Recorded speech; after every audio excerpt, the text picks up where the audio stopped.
মানিকচকের গোপালপুর অঞ্চলের গঙ্গা ভাঙন কবলিত এলাকা মঙ্গলবার পরিদর্শন করে গঙ্গার আপস্ট্রিম থেকে ভাঙন রোধের কাজ শুরুর দাবি জানালেন দক্ষিণ মালদার কংগ্রেস সাংসদ ঈশা খান চৌধুরী।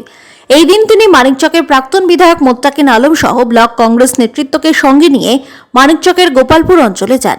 বিভিন্ন এলাকা ঘুরে গঙ্গা ভাঙন পরিস্থিতি ঘুরে দেখেন। সেই সঙ্গে রাজ্য সরকারের উদ্যোগে 15 কোটি টাকা বরাদ্দে যে গোপালপুরের যে স্থান থেকে কাজ শুরুর কথা তাও ঘুরে দেখেন। স্থানীয় মানুষজনদের সঙ্গে কথা বলেন।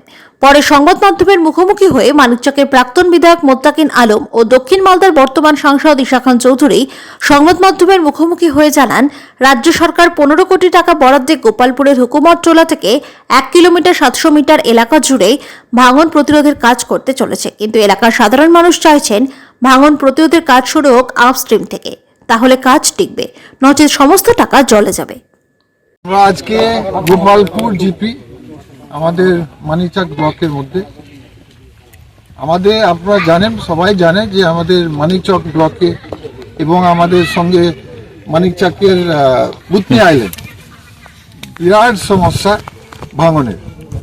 আমি তার জন্য বারবার এই বিষয়টা তুলেছি, বক্তব্য রেখেছি পার্লামেন্টে, লোকসভাতে, আর বারবার চিঠি লিখেছি মুখ্যমন্ত্রীর কাছে এবং এখানকার ইরিগেশন দপ্তরের কাছে। যে কাজ রাজ্য সরকার দিতে চাইছে, ইরিগেশন দপ্তর অল্প কাজ দিতে চাইছে। এখানে আমাদের প্রায় 1.7 কিলোমিটার কাজ দিতে চাইছে, প্রায় 15 কোটি টাকা। সরকার বেশি টাকা দিতে চাইছে, বোধহয় 20 কোটি দিতে চাইছে, কিন্তু কন্ট্রাক্টর কম রেটে কাজ করছে, 5 টাকা বেঁচে গেল। বেশ, আমাদের প্রথম দাবি ছিল যে এখানে বোলের কাজ হওয়ার উচিত, কারণ বোলের কাজ একটা কোয়ালিটি কাজ, দীর্ঘদিন টিকে যায়। এখানে আমরা শুনছি সিমেন্ট ব্যাগ এবং কালো ব্যাগ করবে। তো যেহেতু পাবলিক চাইছে ইমিডিয়েট কিছু অ্যাকশন নিয়ে হোক, তাহলে আমরাও বলছি কাজ হোক, সে বোলের কাজ না হলেও চলবে। এখন কালো ব্যাগ, কিন্তু আমাদের ফার্স্ট দাবি হচ্ছে কালো ব্যাগ দিতে হবে। সিমেন্ট ব্যাগ দিলে, ওই লো কোয়ালিটির সিমেন্ট ব্যাগ দিলে চলবে না, এটা আমাদের 1 নম্বর দাবি। কালো ব্যাগ দিবেন, ওয়াটারপ্রুফ ব্যাগ দিবেন, কমসে কম একটা কোয়ালিটি একটু বেশি থেকে, আর সিমেন্ট ব্যাগ একদম ওয়াশ আউট হয়ে যাবে। 2 নম্বর আমাদের দাবি যে আমরা এখনই দাঁড়িয়ে আছি 0 পয়েন্টে, হুকুমতলা।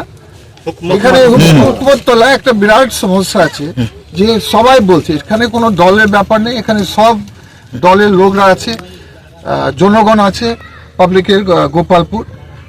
তাদের দাবি হচ্ছে আরো আপস্ট্রিম থেকে কাজ শুরু করতে হবে, 1 নম্বর। কারণ আপনি দেখতে পাচ্ছেন এখানে মাত্র 40 মিটার, এখান থেকে যদি কাজ শুরু হয় এখানে মাত্র 30-40 মিটার আমরা দেখতে পাচ্ছি এত কাছে, তাহলে ডাউনস্ট্রিমের গোটা কাজ নষ্ট হয়ে যাবে। এখানে যদি এটা যদি ভাঙন হয়, এখানে গোটা ডাউনস্ট্রিমের কাজ নষ্ট হতে হবে। তো এর সঙ্গে জনগণের দাবি এবং আমাদের দাবি 1 নম্বর আপস্ট্রিম থেকে কাজ শুরু করে, কিন্তু আপস্ট্রিম যে পয়েন্ট আপনারা চয়েস করেছেন কুপতলা, এটা ভুল পয়েন্ট, আরো আপস্ট্রিম যেতে হবে।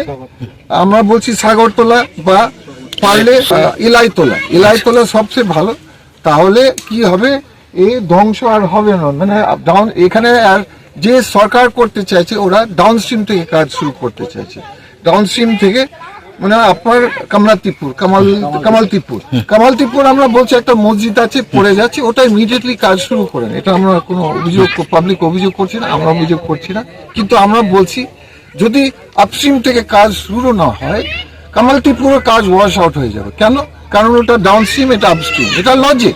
এটা ইঞ্জিনিয়ারকে বুঝাবার উচিত, এটা মন্ত্রীদেরকে বুঝাবার উচিত। ডাউনস্ট্রিম হয়তো কন্ট্রাক্টররা শুধু চাইছে ওদের নিজের লাভের জন্য, কিন্তু আমি বলছি এটা লজিক। আমি ডিএমকে বলছি, আমি ইরিগেশন মন্ত্রী মানুষ মিয়াকে বলছি, এবং আমি ইরিগেশন দপ্তরকে বলছি, ভুল করবেন না। আপনারা যখন টাকায় একটা ফিক্সড অ্যামাউন্ট দিচ্ছে, একটু কম দিচ্ছেন, ঠিক আছে, একটা অ্যামাউন্টও দিচ্ছেন, তো ওই কাজ আপনাকে সঠিক কাজ করতে হবে। ভুল কাজ করলে তো হবে না, তাহলে ওই 14 কোটি 15 কোটি যে দিচ্ছেন ওটাও ওয়াশ আউট হয়ে যাবে, ওটা কোনো কাজ লাগবে না জনগণের। তার জন্য আমরা বলছি আপনার আপস্ট্রিম এলাইতলা বা শহরতলা থেকে কাজ শুরু করে একটু আপস্ট্রিম, এখানে একটা একদম ডিজাস্টার হবে, একদম ভুল হবে। এখানে আপনারা দেখতে পাচ্ছেন ভিডিওতে, এখানে 30 মিটার যদি ভাঙন হয়, গোটা কাজটা ওয়াশ আউট।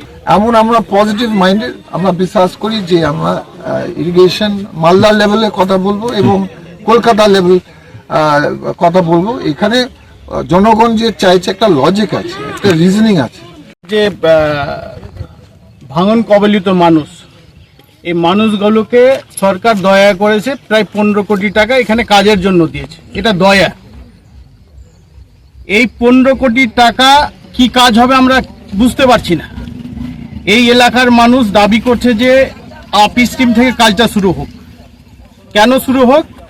ধাক্কাটা ওখানেই বেশি মারবে, তো কাজটা ওখানেই হচ্ছে না।